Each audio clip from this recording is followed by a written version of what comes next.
지금의 진격의 거인을 만든 작가 이사야마 하지메는 어렸을 때부터 허약한 체질을 가지고 있었고 겁도 많았다고 합니다. 다른 이들보다 왜소한 체구 때문에 자신을 약자라고 생각한 하지메는 다른 사람이 할 수 없는 무언가를 자신이 할 수 있을 거라고 생각하면서 어렸을 때부터 낙서를 좋아했던 걸 토대로 만화를 그리기 시작합니다.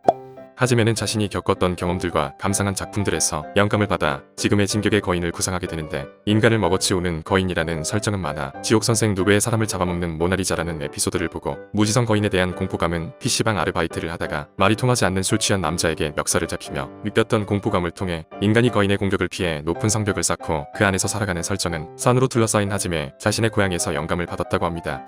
진격의 거인을 보면 작중에서 싸워라라는 장면이 반복적으로 나오는데, 이는 하지메가 어렸을 때 왜소한 체격 때문에 학교에서 스모 경기를 하며 싸워보지도 않고 후기해버렸던 경험을 진격의 거인 캐릭터를 통해 표현한 거라고 합니다. 이밖에도 만화 암스, 게임 마블러브에서도 큰 영향을 받았다고 하네요. 참고로 무지성 거인들 대부분이 무표정이거나 온화한 미소만 띠고 있는 이유는 부드러운 미소와는 다르게 인간을 잡아먹는 거인의 모습이 더 무서워 보여서라고 합니다.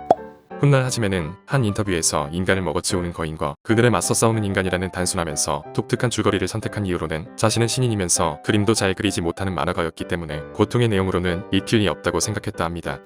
2006년 19살의 하지메는 자신의 첫 작품 진격의 거인 단편을 매거진 공모전에 투고하는데, 진격의 거인에 대한 평가로 그림 2점, 캐릭터 4점, 스토리 7점, 구도 8점, 독창성 8점으로 가작을 수상하게 됩니다. 이후 하지메는 일본 최고의 만화 잡지사인 소년점프에 투고했었으나 오정, 노력, 승리라는 수요건을 가진 소년점프와 진격의 거인의 색이 맞지 않아 거절을 당하게 되고 소년 매거진으로 투고처를 바꾸었다고 합니다.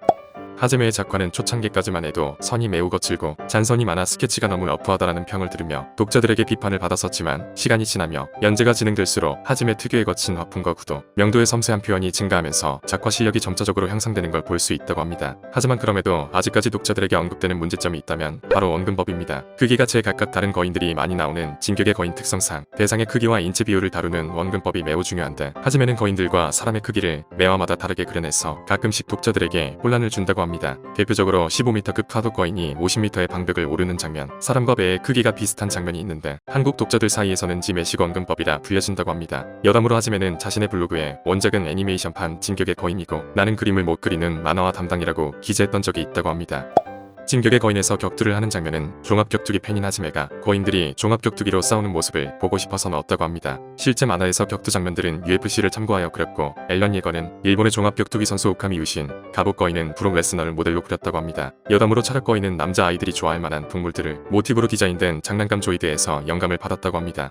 하지메는 중석적인 이름이 쉽게 기억날 것 같아서 여자 이름처럼 들리는 에렌, 독일어로 사냥꾼을 의미하는 예거에서 따와 주인공의 이름을 설정했다고 합니다. 하지메는 타 작품처럼 혈통, 재능을 선택받은 주인공에 대해 회의감을 느껴서 에렌을 구상할 때는 축복받은 타고난 재능이 없는 인물로 만들었다고 합니다. 아르민이라는 캐릭터 또한 알루미늄이라는 단어를 연상시키고 이름과 성이 같은 알파벳으로 시작하면 기억하기 쉽기 때문에 아르민 알레르터라고 정했다고 합니다. 아르민에게는 오다한테도 나약함을 보여주기 위해 둥근 코를 특징적으로 그려내었지만 둥근 코만으로는 쉽게 전달이 되지 않아 에렌과 미카사보다 체격을 작게 그렸다고 합니다. 미카사라는 이름은 만화 에반게리온처럼 전함의 이름을 따서 여자 주인공의 이름을 붙이면 작품이 성공한다는 미신을 듣고 일본 해군 연합함대의 전함 미카사에서 따왔다고 합니다. 미카사를 구상하게 된 계기로는 하지메가 편의점에서 파트타임으로 일을 할 때 목도리를 하고 온 여성 손님을 보고 영감을 받아 즉시 영수증 팀별을 빠르게 휘갈겨 스케치를 해서 지금의 미카사를 그리게 되었다고 합니다. 아커만은 현장에서 일하는 사람을 의미하는 독일어라고 합니다. 여담으로 라이너는 데이비드 베컴과 맷 데이먼, 하지메의 고향 친구에서 애니는 파파라치에 찍힌 에비드릴, 라빈에서 베르톨토는 먼저 초대형 거인 외형을 만들고 초대형 거인이 온순한 인간으로 변하면 어떤 모습일까? 라는 생각으로 만들었다고 합니다.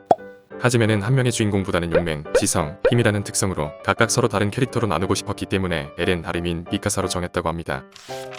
오늘은 진격의 거인에 대해 알아보았습니다. 이사야마 하지메는 2021년 4월 9일 발매 예정인 별책 소년 매거진 5호로가 마지막화라고 공식 발표했는데요. 최근 누적 판매량 1억 부를 찍으면서 일본 만화 1억 부 클럽에 입성했다고 합니다. 자신의 첫 작품을 12년 동안 연재하면서 흡입력 있는 연출과 미친 떡밥 회수로 포스트 강철의 연금술사라는 수식어를 가지고 있는 진격의 거인을 만든 작가 이사야마 하지메, 앞으로의 행보를 응원하겠습니다. 오늘도 시청해주셔서 진심으로 감사합니다. 안녕.